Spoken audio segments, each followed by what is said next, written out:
And all right, so Amy, you're on. Thank you. Okay. So Matt Gayer is our speaker today. And so Matt joined SPUR Local, formerly the Catalog for Philanthropy, in 2017, developing and launching the Learning Commons, the training and support we offer our nonprofit partners, as well as expanding our impact beyond our network for the first time. He is passionate about the role nonprofits play in the community and about building their capacity to grow their impact. He believes in the power of community, and the SPUR Local is positioned to play a unique role in building community, supporting local change makers, and prioritizing equity and resiliency. Before joining SPUR Local, Matt worked in healthcare consulting at the Advisory Board Company. He is a Truman Scholar who has experience in several nonprofit settings, largely in civic engagement and public health prior to SPUR Local. Matt is a 2022 Washington Business Journal 40 Under 40 local leader and a 2023 recipient of the David Bratt Nonprofit Leadership Award. He holds a master's of public administration degree with a focus on nonprofit management from Syracuse University and a BA in public policy and political science from Southern Methodist University. Outside of work, Matt enjoys cooking, talking all things DC, and taking advantage of the great outdoor spaces that city has to offer. Sorry, Matt, I had to giggle about the DC because that would also be my husband. So, but thank you for joining us, and we look forward to hearing from you. Perfect. Thank you all for having me. And I'll also say, actually, I lived in Chicago for 3.5 years until last year. I just moved back to DC. So familiar with the area, or at least part of the state, and originally from St. Louis. So a Midwesterner at heart. So excited to talk to you all today and dive in. I'll share my screen here in just a second. I'll say for context and kind of the perspective we're bringing to kind of storytelling is that we're a nonprofit ourselves, but we work with about 500 grassroots nonprofits in the Mid-Atlantic region. We also work with small nonprofits and community organizations across the country, pretty much doing capacity building, professional development on anything but programming, right? We know the folks we work with are incredible at what they do day in and day out, but may not have a background in fundraising, communications, board engagement, et cetera. And that's our area of expertise where we try to help people a little bit with some actionable advice there. So we'll dive into storytelling here. Let me go ahead and share my screen. And feel free throughout today, if you have any questions, you can just unmute and ask, put it in the chat. We'll answer those as they come up and or at the end of the training today. I'll make sure I save some time for questions as well. So a couple things for context, and we'll get straight into some tips on storytelling, ending specifically on some tips for y'all as funders about kind of storytelling and what that looks like. Again, save some time for questions. But the context for which we tell stories is really important. And thinking about our audience in general, right? And we'll talk more about identifying your audience here in just a minute. But pretty much anyone you're trying to talk in the community, we see three big things be true right now for donors, for clients, for volunteers, for just kind of individuals in our communities. One is that we see a lot of interest actually right now, a really invested audience in wanting to know what's happening in our community, especially local. So what's happening in our local community? We see a lot of people wanting to know what's happening on the ground, how programming looks, what's going well, what's a struggle, and really wanting to see some signs of progress. So we'll talk about this when we talk about the types of stories we tell in just a little bit. But the biggest response we see is folks responding to local examples of progress, right? It doesn't have to be perfect, doesn't have to be an issue solved, but seeing something move forward. There's so many things going on that people feel like they can't have control over. Being able to see those signs of kind of actual, kind of tangible progress, really important. At the same time, our audience is invested, our audience is also distracted, right? As probably all of us feel as well. There's a lot of information being thrown at us from lots of sources, right? News and information are more kind of segmented across various platforms than they ever have been. There's large stories people are following nationally and internationally, and an ongoing, basically since the beginning of 2020 to now, an ongoing sense of urgency, right? Almost every story told, right, has that sense of urgency to it So we see that leading to some kind of information burnout and information overload in the audience, right? So while they care about what's happening, they also are struggling to retain or kind of partake or engage with new information they're getting. And then finally, with this though, kind of what information we're seeing work in terms of kind of getting people connected, what stories are working. Folks really want to feel like part of a community, right? The social isolation and not feeling part of a community was definitely a thing before 2020. But since we've seen people be more aware of the fact that they have a need to feel connected to others, a need to feel connected and active in their community. So we see stories that are tying them to their community, feeling connected to others, feeling a sense of community are those that people are engaging most with. So with this context, right, we have an engaged and excited audience who's also though overwhelmed and distracted, which might be how many of us describe ourselves. We'll talk about a few tips for thinking about storytelling. We'll talk about stories, kind of tips that fall into kind of three buckets today. The first is really thinking about what stories we want to share, right? There's a lot of things we could tell people about, right? So choosing what we want to share and why we want to share it is kind of first. Second will be kind of who are we trying to tell it to, right? Who's our audience and where are we kind of sharing it out because of that? And then finally, we'll have some tips about the practicality of this, right? How do I find these stories? How do I surface them? How do I sort them, right? How do I make sure it's something I can use? And then again, specifically, some nuance on this as funders. So the first goal, the first tip we're going to talk about today is goal setting around this, right? We want to share stories for a reason, right? We're not just kind of sharing them to share them. We're not taking the time to gather these, right, just to do it. We're doing this to hopefully make something different in our audience. So there's three things we typically could be trying to get from an audience by sharing a story. One might be we're trying to get our audience to think about something differently, right? So we're trying to share a story to get our audience to think about maybe a social issue in the community differently, a certain population differently, a type of work differently. We want our audience to go from a mindset before they read the story, after the story, they feel, or at least are questioning if they should feel differently about it. These are going to be stories that really have a strong narrative arc, right? So they really go somewhere in the story. There's a clear starting place and ending place to this. And details are going to be really important for this. Mindset shift, as any of us, I started my career in public health. Getting people to think about something differently is always a very hard thing to do, right? So if we're going to have stories that help us move in that direction, the details are going to be really important, right? Where people can really see themselves in the story, kind of feel like it's happening. That's going to be important to kind of bring them along there. The second bucket, right, of goals we might have for a story we're sharing, we're trying to get our audience to do something, right? Again, if you think about it, A state and B state, A state is audience is not doing it. Read story, more likely to do it, right? And this could be anything. We can be getting our audience to do something different in their personal lives, right? Environmental nonprofit trying to get someone to start a home recycling program. It could be trying to get them to engage with us differently, right? They're not donating, we want them to. They're not volunteering, we want them to.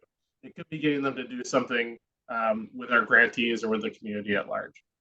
So these stories are always going to include some type of call to action, right? So at the end of the story, an invitation to the audience to do something.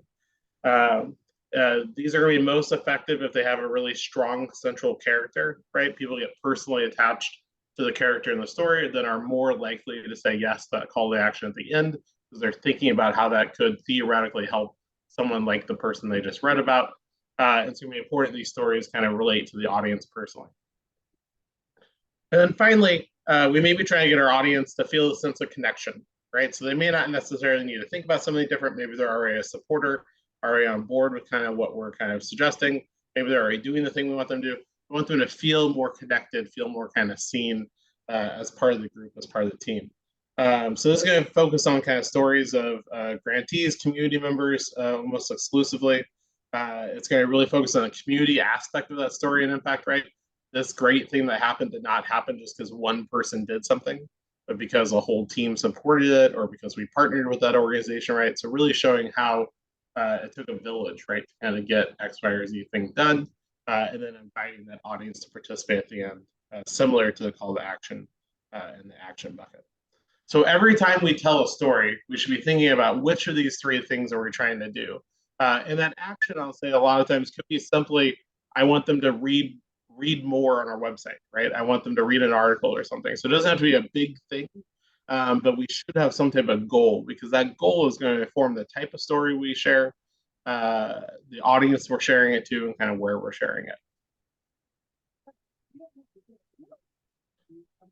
Secondly, thinking about, we'll talk about specific story types here in just a second, but every story we share is going to answer a couple big questions. So kind of switching from kind of the goal of the story for where we want it to go to now what we put in that story. The who, how, and what of a story, right, is always going to be really important. A lot of this seems straightforward. I can actually share afterwards, and happy to, a little kind of story arc worksheet. And it's something that it feels obvious, but a lot of time, and it's obvious because we do this naturally, right? The majority of ways we communicate with each other on a day-to-day basis is through stories, right? If you think about how you talk to your colleagues, your friends, family, etc., most of what we share is a story. So we know how to do this naturally, but for whatever reason, when we switch to doing this professionally, we often kind of leave parts out, right? We jump to the conclusion too fast, or we don't do enough kind of scene setting to allow people to kind of feel like part of the narrative we're creating. So we want to make sure that any story we're sharing really speaks to a specific audience. So we have an audience in mind for the story, right? A lot of people may read it. A lot of people, right, may hear it, see it, etc. But who specifically are we thinking about when we craft that story to make sure we're crafting a story that moves that specific target audience? Secondly, and most importantly on the who, it has a well-rounded and kind of compelling character. Again, not surprisingly, stories are effective because of the fact that folks connect to the people in the story. Even if that's an anonymous person, even that person is representative of several clients or impact or grantees, being able to have someone people can kind of attach to during their story is really important there. Secondly, we want to make sure the story has an arc to it, right? I've used that word a couple of times, but all that means is like a beginning, middle, and end. And again, may seem straightforward, but really important we think about when we're telling an impact story, telling a story of how we partner with a grantee, telling a story of why this or that issue is so important in the community, that folks can see kind of, here's where we started, here's what happened, and here's the outcome, right? And making sure that people can go on that journey, even if short, right? Even if this is like a 3-sentence impact, blurb we're sharing on social media, we still want to make sure that arc is happening there. That flow is really important for people feeling like something happened, that making them more likely themselves to go again from that A state to B state of mindset or action. And then finally, we want to include, while still being concise, a tip we'll share later as well, want to make sure we include enough details that folks really can feel connected to the story, right? So if we just say, we run this out of school time program, here's the thing that happened, right, to the student that participated, first giving some details about kind of where this happened, what was the space like, how many people were there. Again, we don't need to write a full kind of novel, but including enough that folks can see themselves into the story, and or sharing visuals with it, right? Stories do not always have to be written. We'll talk about this later as well, but they can be great shared over video, accompanied by a picture or two. If you have a picture or two, then you don't have to share as many details, right? Because people can see the picture and see the story happening into the picture. So that's one way we see also people do this, especially on social media, to share this without having to write quite as much. So when thinking about the kind of timing and frequency, right, how often should I be sharing these stories? And then what narrative am I creating beyond the story itself, right? So the first two things we were talking about were really about an individual story, right? What's my goal for sharing this story? And what are some of the things I'm putting in it? This tip is more about the fact that, over 6 months, what do I want the big story to be out of all the stories I've told, right? Our stories are not interacted with individually, right? When someone reads a story that SPUR Local, my organization, puts out, they're reading that in the context of how they already feel about the organization, what they know about the brand pre-existing, what they know about the community issue that we're talking about, what they know about the nonprofit partner we might be sharing about in that story. They're bringing all of that personal experience, right, into the story. And they're also bringing knowledge of previous stories we've told. That's why I can't just tell the same story 8 times in a row, right? We have to have some variety there, and hopefully those stories over a period of months really create an arc, right? Now, we also know that none of our audience is actually reading everything we put out. We're lucky if they're reading probably, half or a quarter. So they are going to interact with each individual story as they will, but as they read more and more, we want to make sure that arc is there. So when we think about kind of a 6-month period, a year period of storytelling, we want to vary the focus, right? Not every story can be exactly the same setup, right? We funded this great thing happened, boom, right? If that's all we're kind of sharing repeatedly, for our partners that are working on the front lines, a lot of times, if all they share is this client came in, we did the typical thing with them, and then this good outcome happened, while each of those stories is engaging, after a couple of those, right, the audience is going to check out a little bit. So I want to vary the focus, right, between staff or board or volunteers, between the community impact, between the organization itself, but have some different kind of subjects of those stories there. The goal is that if someone was to look at all your stories across 3, 6, 12 months, it would feel comprehensive, right? It would feel like you really covered a lot of ground there and not just kind of one angle of your work. In terms of frequency, and this is going to vary by capacity, right? One thing that we always are telling our partners, who many of which are incredibly small community organizations that have 1 or 2 staff at most, interpreting whatever we say to work for you in your capacity is what's important. But typically, we see a best practice of being that if you can share at least 1 story a month, that can be a great way to kind of keep that constant flow of the narrative going. It's long enough, right, to give the story some breathing room, but short enough that people feel like things are happening on a consistent basis. Because that's the goal, right, is that we feel like these stories are happening naturally. We're not saying, hey, listen to this one impact story of this great thing that happened once last year. We want it to feel like, hey, every day great things are happening. Here happens to be a story I'm sharing from it, right? So it feels natural that we're sharing a story, not just we wait till November and December every year to share during kind of giving season, kind of end of year. We can pre-plan these in slower months, right? A story in June doesn't have to be from June, it can be from months prior.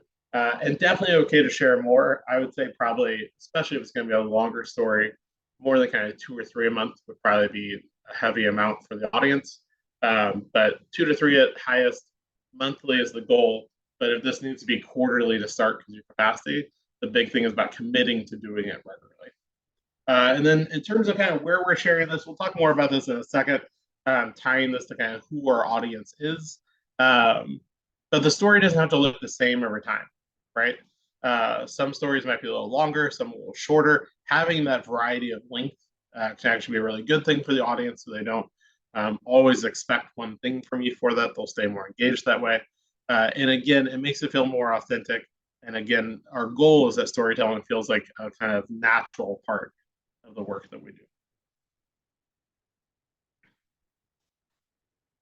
All right, so in terms of choosing what story we're actually going to share, right? And obviously, this is based on the goal and the audience, but what are the types of stories we kind of have in our tool belt that we can reach for and use?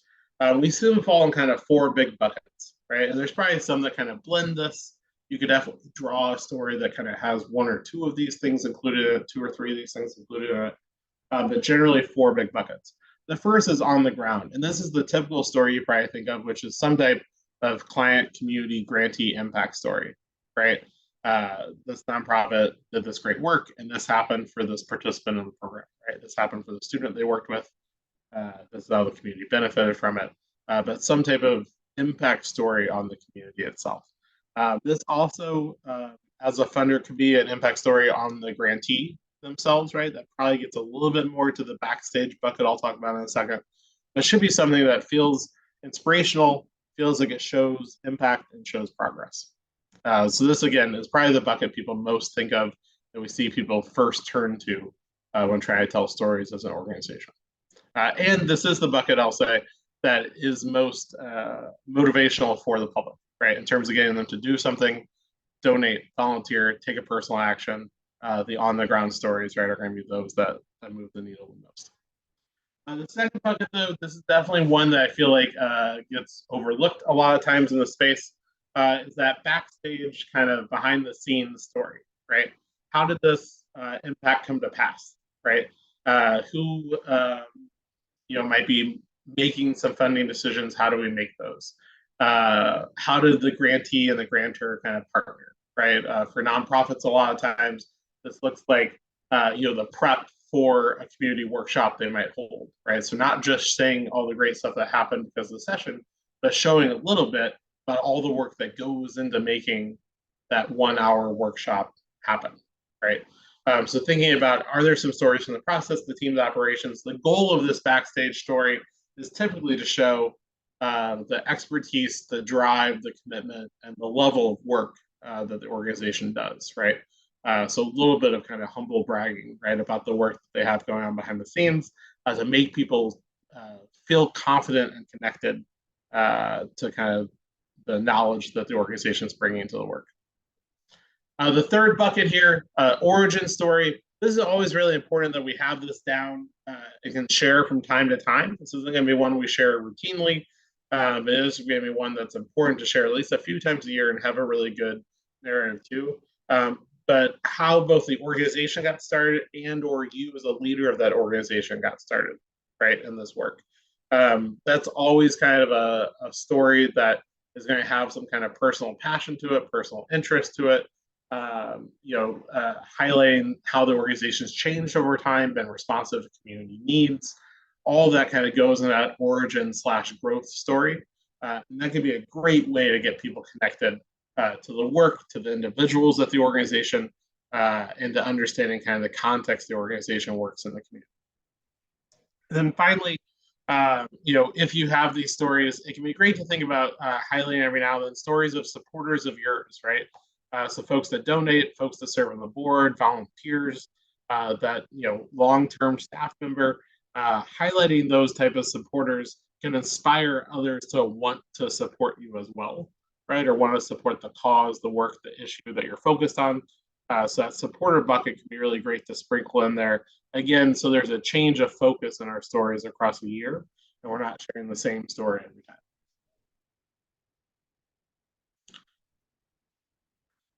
So we're going to switch a little bit gears for these next couple of tips to really focus on how we get these stories in the first place, right?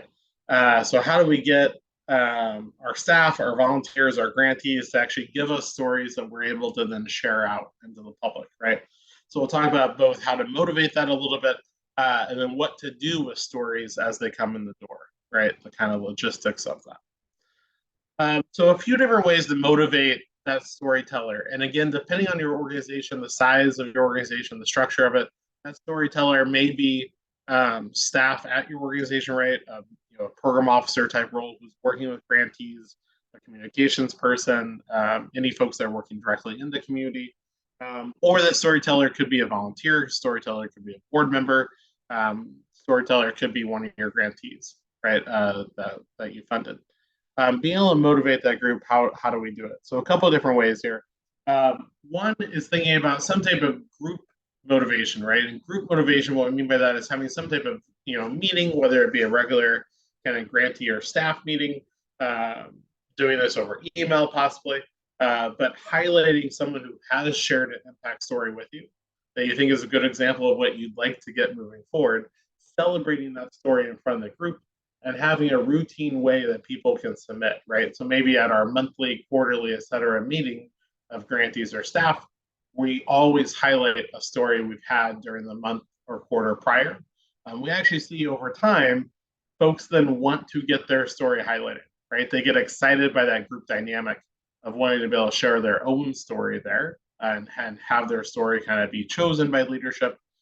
So that group dynamic, having people submit and then picking one story, two stories to share in a group, shared meeting or email can be really powerful. Secondly, making sure that as we talk to people individually who might be able to share stories with us, we share real gratitude as they kind of capture and share stories back, right? We want to make sure we're really thanking them, even if it's part of their formal job, or even if it's part of their requirement of being a grantee. I want to make sure we're thanking, showing gratitude, letting them know how much that means to us, letting them know how that helps.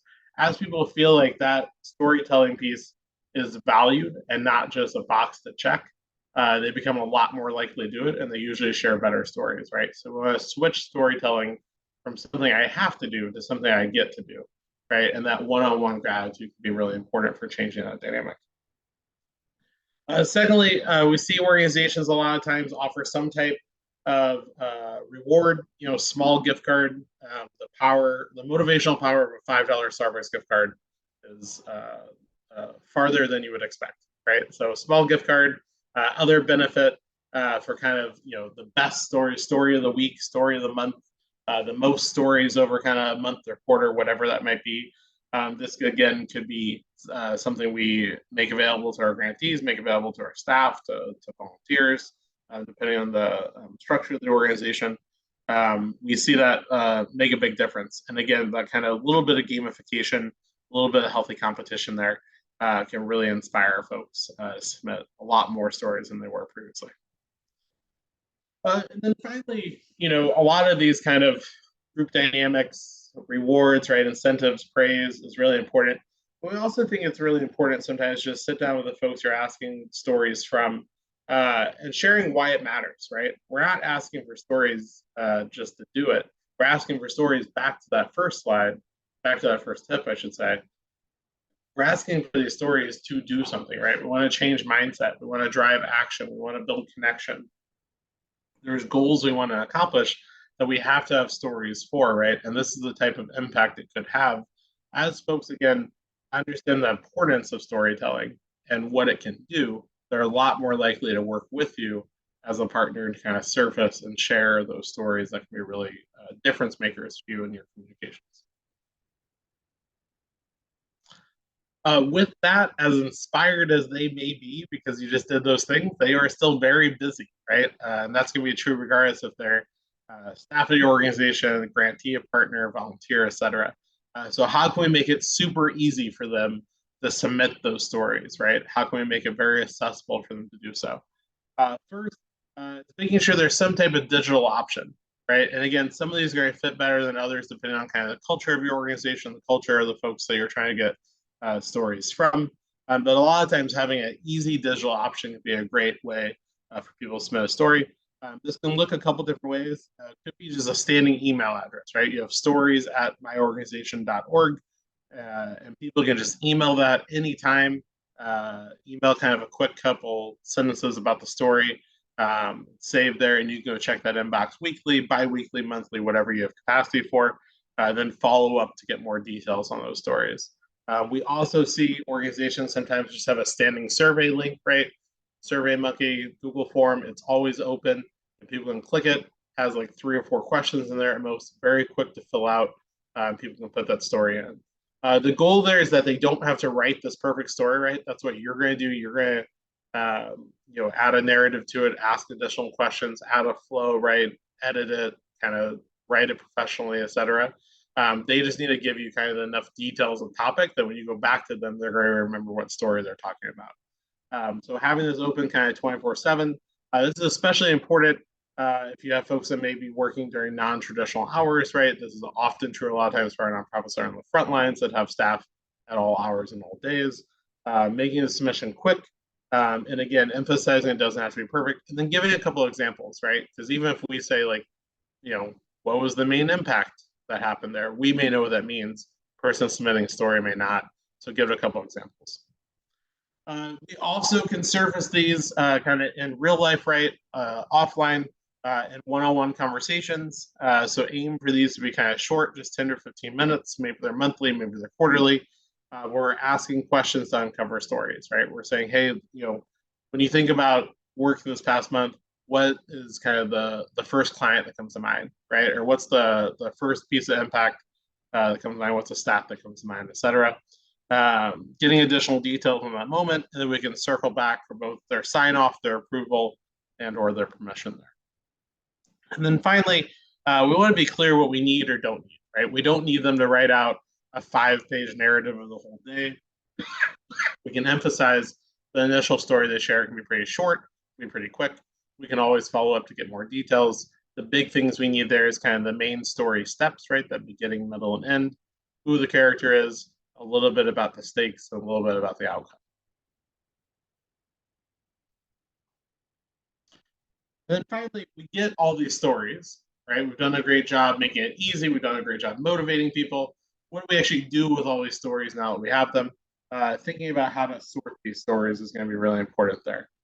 So thinking about, we can sort these stories in a few different ways. We can just do this in Microsoft Excel, right? Don't need a fancy program or anything. But we can sort them by source. So who sent the story, what grantee they're from, what staff member serviced it, what program they're talking about are from. We can do this as stories come in quickly, right? This is a quick little tag we can just add to the story as we save it in our story database that we're building. And that source or program column tag can be helpful for us to know, okay, great, this was related to that grant program. This was related to that grantee. This was from that staff member. So we both have variety there, but also quickly pull this up. The second bucket here, and this is probably the most time intensive, but also going to be the most powerful, is tagging the stories based on content, right? So looking at the content of the story for either specific actions, supports, outcomes. So it might be we're looking for stories that grantees talk about how funding added to their capacity, right? So every time we kind of run across that word or that phrase or that sentiment, we're putting kind of a mark there. It might be that we're trying to tag stories based on ones that have individual community member impact, right? So they're talking about a specific client of theirs. So we might want to tag those. A lot of times for education partners, they divide them up by kind of academic outcome, student emotional mental health outcome, right? Other, right? Or peers or relationships built or something. So whatever that might be for you, thinking about either dividing it by outcomes, by some softer outcomes, right? By interventions that happened. Any of those can be helpful, but then again, as we tag this, as stories come in, it makes it a lot easier when we need a story to go find it. And the one tip there I would say is that we don't want too many tags, right? So probably pick 3 or 4 big buckets of story types that you might want to be able to find later and start there with those 3 or 4. And then finally, we can kind of sort stories by use, right? So reading through the story and deciding who's the audience that's going to care about this, right? This is really going to matter to my board. This is going to matter to the staff. This is going to matter to my grantees, to the broader community, to our volunteers, and tagging that accordingly. Again, going to be helpful then to be able to pull, if I need a story for internal or external purposes, media, et cetera, I have that already tagged and I can quickly find it. The other thing as well, I'll say we were just talking about this topic last week with someone. We also included, as you do this for longer and longer, make sure you tag kind of when the story came in as well. Initially, that won't be that important, but 2 years down the line, you have hundreds of stories, right? It's been a couple of years of kind of servicing these. You're really going to want to know kind of what year or what month even story came in. So making sure you're tagging that date and time as well. So you can go back and have that to be able to search by is important. All right, so now thinking about how we share these stories out, right? So we have why we're getting the story, we have the story, we are surfacing them regularly, we're sorting through them regularly. How do we actually share them with our audience? The 2 big places where I was sharing stories, not surprisingly, are either social media or kind of media / our own networks, right? That's the majority of kind of storytelling avenues that we have at our disposal. I'll start with social media and then go to the broader kind of media and our channels as well. I'll say here that no one method is the best, right? There's no one channel that's perfect for stories. It's really about where your audience is. If you have a younger audience you're trying to connect with, right? Some social media platforms are going to be better than others. If you have an older audience, email, direct mail, et cetera, right, might be best. So depending on kind of who your audience is, who's your target demographic you're going after, that's going to determine, right, the best source. For any of those, stories can work. Some of them a little easier than others. We'll talk about that here in just a second. Happy to answer questions on any specific platforms people might have questions about towards the end today. So for social media, again, no perfect network, so share the networks you're most active on or your audience is most active on. The one that kind of makes kind of longer stories a little difficult is Instagram, right? That's going to be something you're going to need a visual for, then link to a fuller version of the story on your website. Linking to the longer version of the story is always a good option on pretty much all platforms, even Facebook and LinkedIn, where you can post the whole story. Linking to kind of a fuller version of it might have a call to action that again gets them to your website, which is probably one of your goals A lot of times when we're sharing stories on social, the action we want people to take is either to reshare that story, which we need it to be short and sweet then, so they can add their own spin to it, and or we're doing that story just to get them to go to our website, right? So having that link is always really important there. LinkedIn and Facebook also both very effective at story sharing. LinkedIn increasingly so. Facebook has been and kind of continues to be. But again, especially if it's on Facebook, you're going to need a visual component as well. And I'd encourage you to share kind of a shorter version of your story and then link to that longer. Because even though you can post the whole thing, the attention span relatively short, right? So I want to make sure that we have the bare bones kind of parts of the story there. People can read more on our website. Outside of social media, when we're thinking about how else to share a story, one thing I mentioned earlier, but I just want to reiterate again here, stories do not always have to be written down, right? A story does not have to just look like text on a screen, text on a letter. It can also be video, it can be verbal, right? You could be sharing these stories in person at meetings or at events.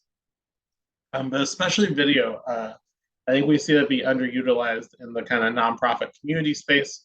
Engagement with video is almost double engagement with kind of non-video stories. So that can be really powerful to share just a short video, right? 30 seconds, executive director, program staff, grantee, et cetera, sharing their own story, sharing an impact story that they've gathered. We can also share this obviously over email, direct mail. If it's over email, we try to keep the story to kind of 2 to 3 paragraphs at most. Again, always linking to a fuller version if we need to. But we see engagement after that kind of 3-paragraph story typically drops off in email. Direct mail, probably trying to keep it kind of 2 paragraphs, but the paragraphs can be a little longer there. If we're thinking about how to get our stories in local media, right, to really get the story out or part of it, that narrative is going to be really important, and that character is going to be really important. We typically see local media engage best when there's a clear character of the story and when there's a clear outcome of the story, right? Media does not always handle nuance well. So making sure that story is really direct, they can understand that kind of clear outcome there, really important. And ideally, because, good stories are sometimes hard to come by, or at least hard for us to kind of gather at times, we want to make sure we're using that story in a variety of ways, right? If we have a great story we're really excited about, we can share the full version of it, we can share the short version of it, we can take a quote from it, right, and share that quote out as a graphic, right, and then link back to that story. So making sure we're kind of getting the full life out of a story, especially if it's one that's really powerful, it's really showing the impact that we think really fits. And then finally, stylistically, kind of regardless of kind of platform that we're sharing on here, we want to make sure we're concise, right? Again, attention spans are not getting longer. So I want to make sure people can kind of get the main points of that story pretty quickly. We'll talk about this again here in just a second on another tip, but there's no need to over embellish the story, right? The work that's happening in the community is already powerful enough. People are really engaging with authentic stories right now. We see this even in, I mentioned the videos element for our website or for social media. People actually engage more with that authentic video where it's just, the iPhone set up on a desk and the executive director, staff member, client, grantee, et cetera, talking into it, than some overly produced video with a bunch of kind of technical elements as well, right? People engage more with authentic video. They want to feel that sense of authenticity and connection. They also have a higher level of skepticism than they did in the past in terms of the media they're consuming. So those stories that are really authentic, not that everything ends perfectly, are going to be ones that people engage the most with right now. Make sure we have relevant visuals as we're able to, and overall a conversational tone, right? Even if we're a relatively formal organization, if we're sharing a story of impact, we're probably doing it to bring people in. So our tone needs to match that and fit that. Our last tip before we switch to some specific funder, specific story advice, and then pause for questions from y'all, is talking about how to tell these stories with a sense of equity and justice, right? With an eye towards kind of equity and justice. This is one we get asked about a lot of times. The way stories have often been used in the community, especially from the funder nonprofit space, has not always been authentic to the community itself, right? And many people are trying to do that storytelling more ethically and equitably than they have before. So a bigger topic that we have time here, but a couple kind of quick tips on that. The first is really trying to, again, get that authentic story and listen for it, right? And help that kind of storyteller really be able to tell the full story, whether it be a staff member, a grantee, or a community member. Secondly, getting opinions on the story before sharing, right? Just because we understand the work really well means that we might read a story one way, but not see how others might misinterpret or reinterpret it. So getting feedback on that story before we share it can be really helpful. And then obviously make sure that the subject involved, right, is okay with sharing. The two things we want to avoid here, sometimes not every story can be shared, right? And being okay with that and knowing that we'll find other stories to share if we need to. And the big thing we see it happen most often is the dramatization, right? So no need to make this story perfect, especially with kind of younger donors and community members. We actually see a really high level of skepticism, right? That even if it is true that this client went through the program and now things are really, really great, if we kind of end that story that everything's perfect, folks are aware enough that enough is going on in the community, that one intervention, right, that one program, that one grantee's efforts probably did not end hunger in that community, right? Probably did not end these other systems issues. So being honest about kind of what happened, specific about what happened, focusing on the local element of what happened, really important there. So a couple areas of funder specific advice before we pause for questions. The first is the fact that the story is more complex, right, when you're a funder. So when you're funding others that do work in the community, then you're trying to tell your story. This is going to be a more complex kind of story to share. I'll say we understand this very well as a capacity builder ourselves, right? We're not out there doing community work. We're out there helping nonprofits and community organizations do that work better. That's a more nuanced story to tell, right? So when you're doing that, as a funder, a couple things to focus on. One is really focusing on the partnership element, right? So you're not just a funder, you're a partner, right? And trying to kind of reframe a little bit there, have people kind of be aware of that. So when sharing about impact stories, talking about the work as a partnership, we're proud to support. We're excited to help XYZ grantee to do X, Y, or Z thing. Not necessarily taking credit for the end result, but making the support and impact clear, right? So people see the narrative of how our support, work in the community, et cetera, allowed this thing to happen, right? Created the opportunity for this thing to happen. Second, we see a lot of times funder stories that are really successful focus on the possibility that kind of comes out of the story, right? So share stories with the tone of, look at what can happen with our support, with your support, when we support amazing local organizations doing X, Y, or Z work, and encourage others to help you help the community, right? So whether that's directly getting engaged with you or directly getting engaged in the community themselves, directly supporting the grantees that you support, but having that kind of possibility be the outcome there and the focus of the story, encouraging others also to help, right? And then finally, a lot of times we see, especially lately, funders be interested in how they can use their stories for some type of advocacy, right? And advocacy can mean a lot of different things. It could be about a specific community issue in your local community. It could be about a specific kind of policy. It could be about just your grantees, right? We want more people to be aware of the great work these organizations are doing. We're trying to advocate on their behalf. Or it could be about nonprofits, community work, generally speaking, right? But we're using stories there to reinforce the importance of those items we might be advocating for, right? So here's a story from a grantee. That's why it's so important to support this or that nonprofit, right? Here's a story from the community. This is why this or that issue is so important there. Then the final piece here, then happy to kind of pause for questions there, is along with that, know why you're sharing, right? So a lot of times, again, as those goals we set early on around mindset, action, and connection, more specifically for funders, it's usually about either trying to get more support for yourself or your networks, right? So trying to get others to kind of support your organization, support the work you're doing, support some of the coalition building you might be doing. It might be organizational visibility. That visibility could be for your grantees or for you, right? Again, trying to get more people to be aware of the great organizations doing work in the community and or your own role in doing so. That could lead to more recognition for your staff, for a related brand. Focus here is usually on the partnership aspect of that funding. And then finally, again, related back to advocacy, that more visibility can help raise awareness of kind of community issues, policies, or opportunities that can hopefully get more people involved in the work that we're supporting. So these are a couple kind of quick next steps, around kind of setting your goals, knowing who your audience you want to share with, how we're going to gather those stories, and then kind of what that plan is for kind of, again, 1 to 2 stories a month as our capacity allows. So with that, I'll stop sharing here and pause for any questions that folks have. Great. Thanks, Matt. That was wonderful. Should folks just raise their hand, or if they have a question, put it in the chat, or does it Sure, matter? whatever folks prefer. Either feel free to unmute or put it in the chat. I can say representing ACMI, this is a really great idea, just even featuring stories in our newsletter and some of the things that are the great work that our members are doing. So it's been informative for me, so I appreciate that.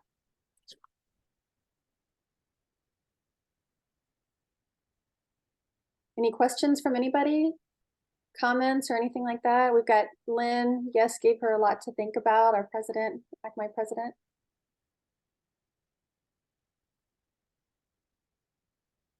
I know you mentioned the story art worksheet. Is that something that we can share too with our members? You'd mentioned. Yes, yeah, happy to. I'll send that to you right and follow up. So is that just kind of like where we're brainstorming, kind of figuring out?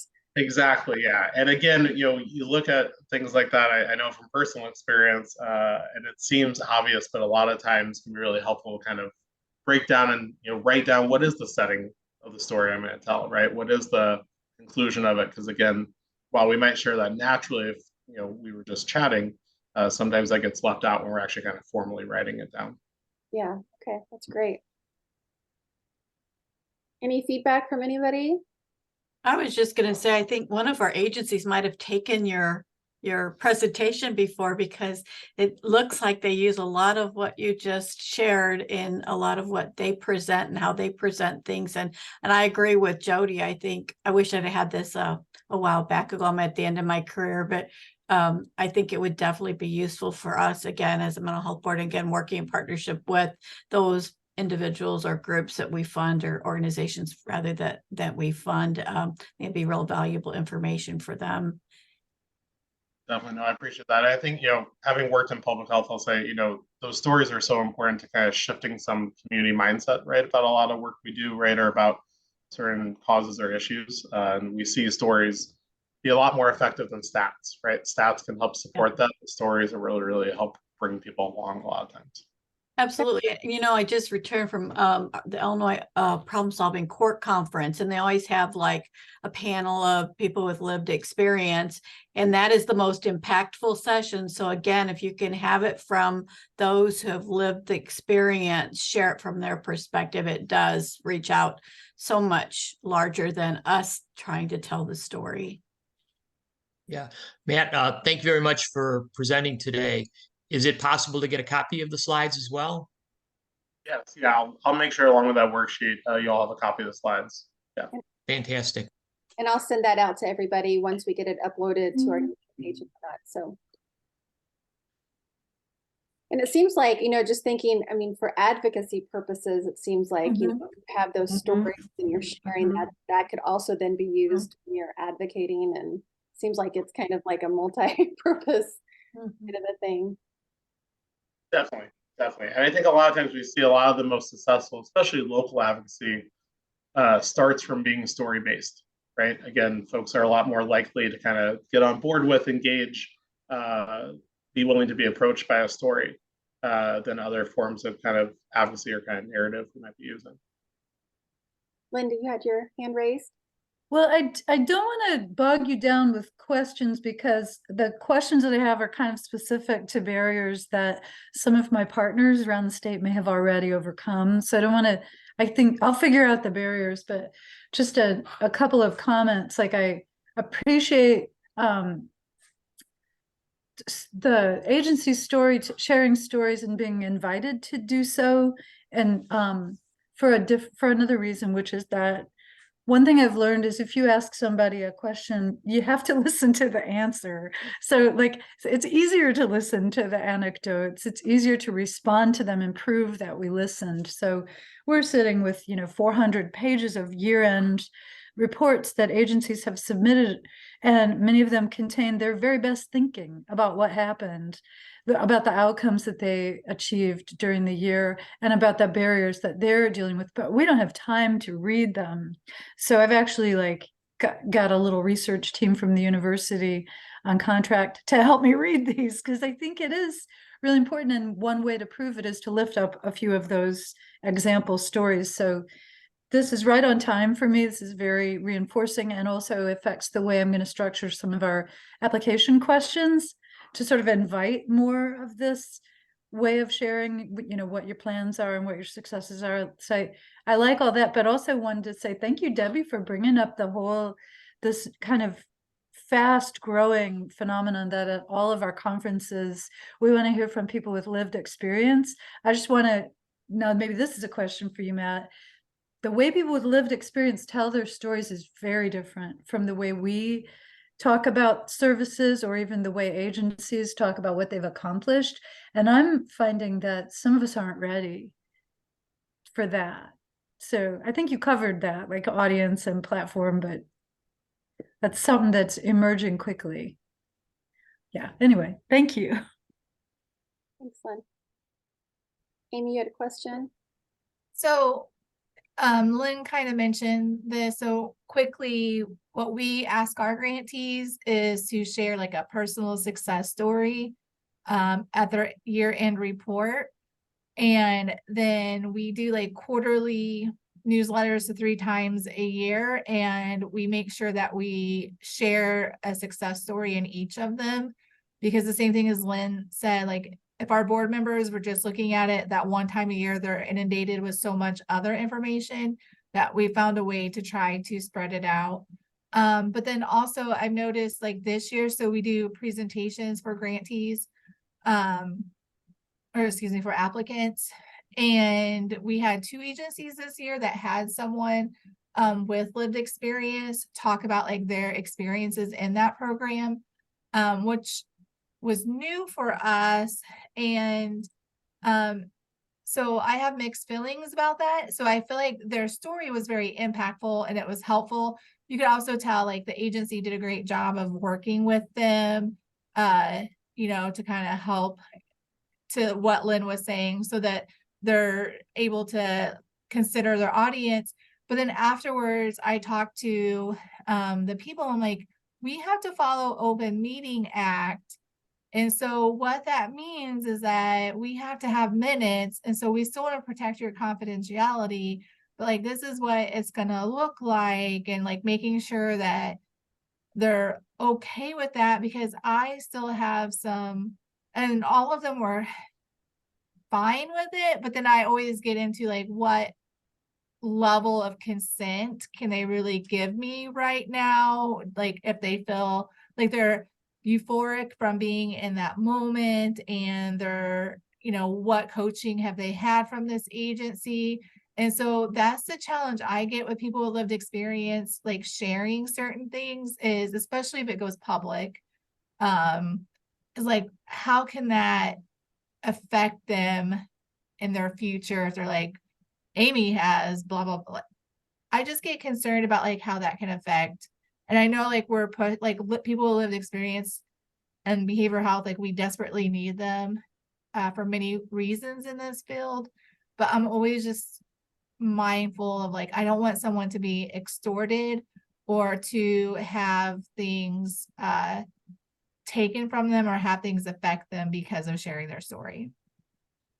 And also, a lot of our partners learn this, that they work with protected populations, right? They can't have an individual kind of share their specific story. So sometimes it's getting that story, and it might be more appropriate for a staff member to share it instead, right? But it's from that perspective, or has kind of quotes from an individual with lived experience or a client that we worked with.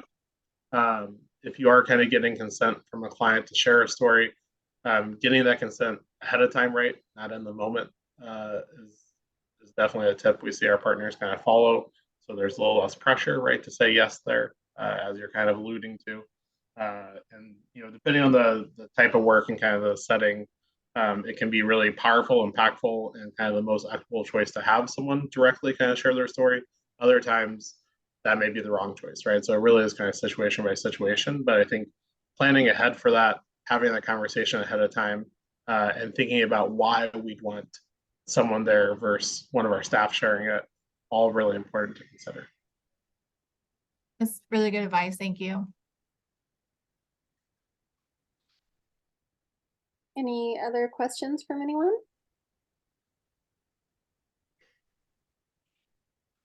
This has been great, Matt. We really appreciate your time and presentation. It was very informative. And like I said, I will make sure that everybody gets a copy of the slide deck and the link and any other materials that you send. So thank you all for joining us, and hope you all have a happy Halloween. And we'll see you at the Thank next you all. development webinar. Thanks, everyone.